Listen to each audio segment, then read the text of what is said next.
This is News 25 with Deanna O'Donnell. News 25, local news you can count on. News is brought to you by J.K. Nelson Law. Call 727-9900 today for your free consultation. If you need a lawyer, you need Nelson. Welcome to News 25. Today is Monday, June 9th. I'm Deanna O'Donnell. Well, 7-year-old Liam Husted from San Jose, California. That is the confirmed identity of the boy found murdered in Mountain Springs 10 days ago. His mother is wanted by police. Her name is Samantha Marino Rodriguez. She was last seen driving a 2007 dark blue Dodge Caliber. Lieutenant Ray Spencer from the Las Vegas Metro Police Department spoke this afternoon about the case. Late last night, we positively identified the victim as 7-year-old Liam Husted, L-I-A-M, Husted, H-U-S-T-E-D. He is a 7-year-old child who lives in San Jose, California. What we have learned is that he is last seen in the San Jose area on May 24th. A family friend of the mother, who is 35-year-old Samantha Marino Rodriguez. The family friend stated that she had not seen Samantha or Liam in over 2 weeks. She also knew that there was a missing, or that the two of them were missing. She saw news coverage from our case here in Las Vegas and saw the composite sketch that was pushed out to the media. After seeing that, she believed that the sketch resembled Liam. So what we have learned from the two of them, Samantha and Liam, left San Jose, California, driving a 2007 dark blue Dodge Caliber. They left San Jose on the 24th of May. We can place them in the area of Laguna Beach on the afternoon of the 26th of May. Later that afternoon, we know the vehicle was in the area of Victorville, California, late in the afternoon on the 26th of May. Liam was discovered early in the morning on the 28th of May. Shortly thereafter, on the 29th of May, we know that the vehicle was traveling on I-70 near Grand Junction, Colorado. The last contact that anyone has seen of Samantha is at a Denver area hotel room on the 31st of May when she checked in by herself to a hotel room in the Denver area. At this point, there is about an hour ago, we obtained an arrest warrant, nationwide extradition for open murder for Samantha Marino Rodriguez. Once again, you can look on our local Prompt Facebook page to get higher quality photos of those. The mom's name is Samantha Marino Rodriguez. Police are looking for her and her vehicle, a 2007 dark blue Dodge Caliber with a California license plate, 6WLH211. If you have any information, you can contact the Las Vegas Metropolitan Police Department, 702-828-3521 or 702-828-2907. You can even call the FBI 1-800-225-5324. Well, one person is flown to a Las Vegas trauma center as a result of a weekend crash on Highway 160 here in Pahrump. Traffic was diverted around a two-vehicle crash on Friday night on Highway 160 near Mountain Falls Parkway. Nye County Sheriff's Office deputies, Nevada Highway Patrol, and auxiliary units from the Nye County Sheriff's Office arrived on scene to block traffic while Mercy Air landed on the highway to transport one victim of this high-impact crash to a trauma center in Las Vegas. The crash involved two pickup trucks, one of them with a camper shell and a trailer carrying an off-road vehicle. This truck was driven by an off-duty volunteer firefighter. Nye County Public Works were called to the scene to clean up a large debris field caused by the accident. Nevada Highway Patrol is investigating the cause of this crash, which appears to be caused by one driver making a U-turn in front of the other car in the middle of the roadway. The other driver, the volunteer firefighter, declined to be transported at the time of the crash. And a weekend fire causes significant damage to a home here in town. Luckily, no serious injuries are reported. Nye County Sheriff's Office auxiliary units blocked traffic in both directions early Saturday morning at approximately 2 a.m. on Highway 372 and Banovich Street for a report of a structure fire. According to Fire Chief Scott Lewis from Pahrump Valley Fire and Rescue, the homeowner was watching TV at the time and smelled smoke. He investigated and found that there was flames underneath this manufactured home on Jaybird Street. After attempting to put out the flames on his own with a garden hose, 911 was called and Pahrump Valley Fire and Rescue arrived on scene and found the fire as described. Chief Lewis says that the fire extended underneath the manufactured dwelling and came through the floor in one of the bedrooms. Fire crews made quick progress and were able to contain the blaze to that area of the home. The homeowner declined help from Red Cross, stating that he has family in the area. Pahrump Valley Fire and Rescue crews ventilated the home, which sustained fire smoke and water damage. For a short time, there was animals reportedly missing. They were found in the backyard of the residence after the fire was extinguished. No injuries to fire crews or residents were reported at the time of this blaze. The fire appears to be accidental in nature. Well, Ashley Wynn, who was convicted of vehicular homicide, was in court today for an evidentiary hearing. She appeared with a new attorney and a petition to reconsider her conviction. Wynn was convicted in 2019 for the 2016 crash that killed Christine Weir and seriously injured Weir's fiancé, Brian Schwanweir. At the time of the crash, Wynn was determined to be driving under the influence. She was sentenced to serve 16 to 40 years in jail, the maximum allowed by law. In her opening statement, Wynn's attorney, Caitlin McCamus, stated that she intended to prove that Wynn's attorney, Adam Vanderheyden, failed to provide adequate representation. She expected that the court would hear from Vanderheyden specifically about the failure to communicate timely appellate deadlines and also the failure to communicate and explain the consequences or potential benefits of the initial plea offer that was conveyed. Attorney Brent Percival said that the state would be able to show that at the same time judgment was rendered and sentence pronounced, Vanderheyden did inform Wynn that she did have the right to appeal her conviction, and while he did not handle criminal appeals, he had referrals of attorneys who would, and she only need to call his office. Percival said that Vanderheyden also had the same conversation with Wynn's family after her conviction outside of the courthouse. Vanderheyden is also expected to testify concerning the state's offer to negotiate the case pre-trial and had sent a copy of the negotiation to Wynn via email, and the two had had more than one telephone conversation regarding the offer, and that Wynn communicated to him that she wished to proceed to trial. Vanderheyden was expected to appear in court today for testimony, but did not show. Upon finding out he wasn't coming, Wynn broke down crying. Attorney Thomas Gibson was there for testimony today. He appeared as Wynn's first attorney in the case. He testified today that there had been negotiations in the case and they were conveyed to Wynn. He said that he told Wynn she should consider making a plea agreement because a conviction for DUI causing bodily harm would mean mandatory jail time. Gibson said that he thought that may have been why he was fired by Wynn. He also said that he had other defense strategies for the case that Wynn was excited about. Both attorneys got together with Judge Lane's office to find a date that would mutually work to schedule another hearing so that Vanderheyden could testify. The court will regather on June 25th when both Vanderheyden and Wynn are expected to give testimony. Much more news after this break. You're watching News 25, the most recognized and farthest reaching local news in Nye County. News 25, local news you can count on.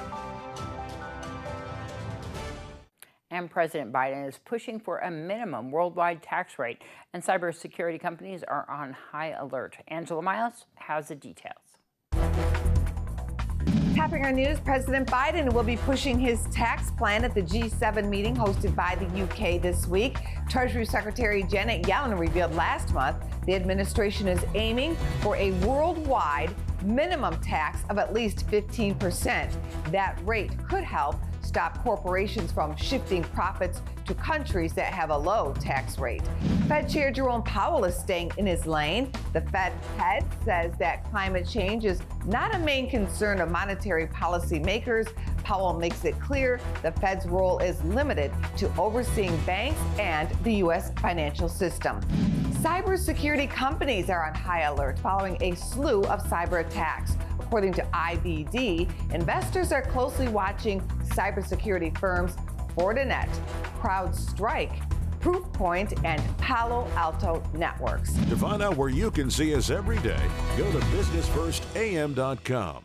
Thanks so much, Angela. Well, organizers of the Pahrump Music Festival say the inaugural event was a huge success. The three-day festival featured a number of musical acts, food and fun, and even a carnival. Doug Dubin says he received a lot of feedback from vendors, which are great performers and those in attendance, and tells News 25 that they have even bigger plans for next year.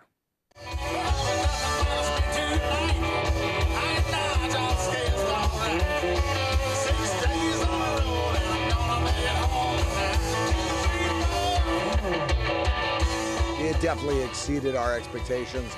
And, you know, it's interesting because I can tell you all day long what our projections are, what our expectations are, but it's really the people that speak. And after Adam, who is Vegas McGraw, just dominated the stage, people came up to me and said that was the most amazing thing that's happened in Pahrump ever. We've never had a music festival. Now, ladies and gentlemen, if you weren't here, you missed a big, exciting event. If you were here, you know exactly what I'm talking about. The carnival was going until midnight. People had an amazing time and came up to me and told me how much fun they had. In fact, I was approached by several people that not only loved what we did this year, but stepped up and said that they want to be behind us for next year. So if you think that 2 stages is exciting, just wait till we'll see what we have planned for next year. Our goal was to really mix it up. We wanted to deliver on a variety of different styles of music because it's a music festival. Of course, I started 18 years ago with a wine and jazz festival, and so we had some jazz, and we had reggae, and we had pop, and we had rock, and we had country in a big, big way. And so, again, like I said, if you enjoyed what you saw this year, just wait to see what we got coming. Our next event, which is really exciting, is our food truck Fiesta. Now, here's a concept because it's in Vegas, it's in Los Angeles, they're all over the country, where food trucks come out, vendors come out, and we have a little bit of a twist. Over in the rodeo grounds, we're gonna have a rock concert on Friday night and a country western concert on Saturday night. So, and you know, the town has a tendency to go to sleep about 8, 9 o'clock. Well, we wanna keep you up because as soon as the concert's over, we have a DJ that's just gonna tear it up, get people out, get them dancing. We're gonna have, the bars are open, the vendors are open. We're gonna stay open till 1 o'clock in the morning. Wow. Thanks so much, Doug. Well, the food truck Fiesta happens Friday and Saturday, August 27th and 28th, right here in Pahrump. Dubin says you'll find out more details soon on Facebook at Food Truck Fiesta. News 25 will return right after this. You're watching News 25, brought to you by Mountain West Lawyer, Injury Attorneys, 727-9500. News 25, local news you can count on. Welcome back. As the temperatures rise at Cleveland Clinic, doctor is warning parents about hot car deaths, which have increased in recent years. In fact, in 2018 and 2019, a record 53 children died from vehicular heat stroke. This is a topic very close to my heart. And the reason is that we see this loss every summer. Every summer we see and hear about a tragedy which could have been prevented. According to the National Highway Traffic Safety Administration, a car can reach 115 degrees when it's just 70 degrees outside. The federal agency also noted the majority of hot car deaths happen because a child was left behind in the vehicle. People may wonder how that's possible, but Dr. Purva Grover, who is an emergency medicine physician, says it can happen to anyone. A parent could be running late for work and get distracted, or maybe the caretaker's routine changed and they forgot.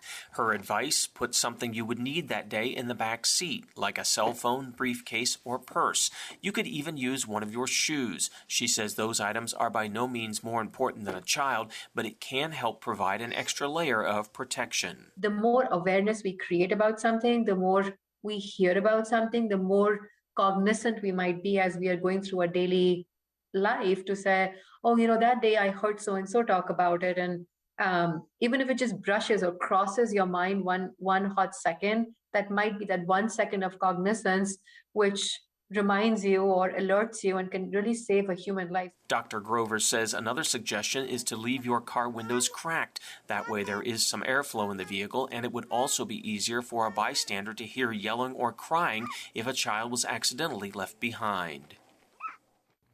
And for this Monday edition of Save a Pet, we're back inside the cat room at Desert Haven Animal Society. That's where Darby introduces us to Mickey. Hi, I'm Darby here at Desert Haven Animal Society, and today we are joined with Mickey. Mickey is a 1-year-old black kitty. He has beautiful gold eyes, super duper cute. He was a little bit hesitant to come out of his little box, but he obviously wants attention a lot. So he's definitely a cat that when you take him home, he needs some time to adjust to his new surroundings. So make sure he has a little safe area, probably like a cage or something in a bathroom so he can retreat to if he's feeling overwhelmed. Cats take a little bit more time than dogs to get adjusted to new homes, so just keep that in mind. But he's ready to go to his new home. He's super duper cute and loving and sweet. So if you want to come and see Mickey or any of his friends here at Desert Haven Animal Society, give them a call ahead of time to make an appointment. 775-751-7020. And then just a reminder, on June 11th and 12th, they are doing the Maddie's Pet Adoption. So everything is 100% covered except for the Nye County licensing.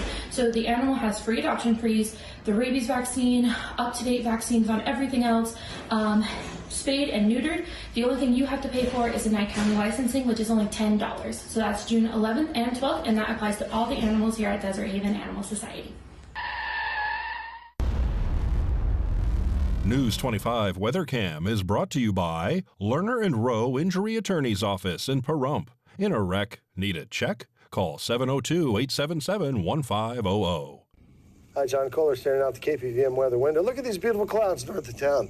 They'll be largely dissipating this week. We're going to see a lot of clear skies and temperatures back up into the triple digits. We'll tell you all about the weather when we return.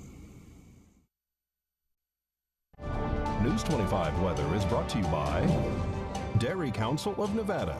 The splash of cream in your coffee, the dollop of sour cream on your burrito, the melted toasty cheese on your pizza. Undeniably delicious, undeniably dairy. Enjoy what's real. Hi, good evening, Nevada. It's John Kohler from the KPVM Channel 25 Weather Studios. What a glorious Monday. Check it out. We finally got the weather we actually deserve. It looks like it cooled off about 10 degrees up and down the state. If we take a look, let's see, 85 degrees all the way up there in Fernley. Fallon, 89. All right, pretty calm mid-state in the low 80s. Beatty, you're up to 91. Not too bad. Amargosa, 94.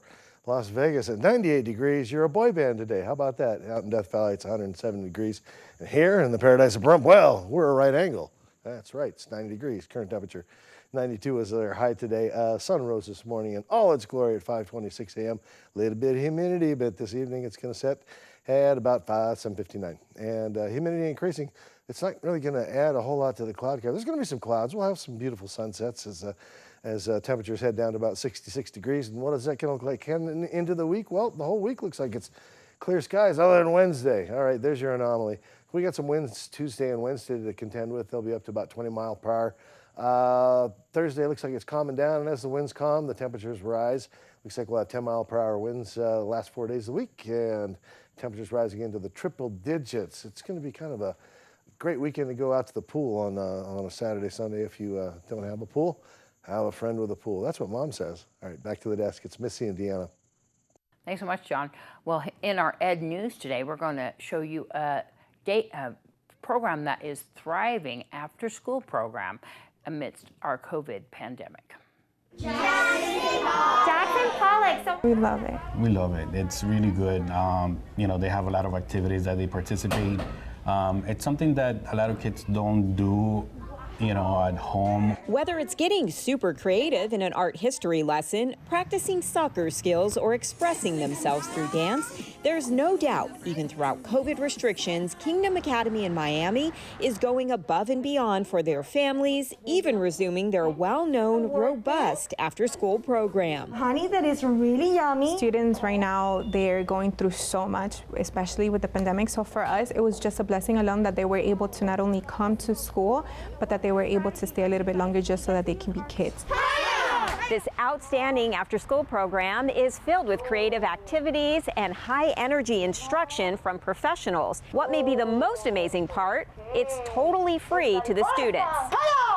We have about 80% of our students are on scholarship, and because we offer this program, our families are allowed to go to work and know that their children are safe and that they're learning and they're experiencing different activities and interest areas that they may not experience elsewhere. Of course, the school has had to make big adjustments to keep the kids safe. We do have a big majority of parents who needed that on campus, so we reduced our group sizes, made sure we followed CDC guidelines, make sure that everything is clean and sanitized and safe. In order to get to that fun stuff, right, we need to focus back on our goals. We've been able to provide a full program. We continue to offer project-based learning, the small groups, homework support, extracurricular activities. Members of the community are helping pay for all you see here, from the school supplies to the professional instructors to the skilled teachers. We pursue partnerships in the community, and we've been partners with the Children's Trust now for about 15 years. We're allowed to pay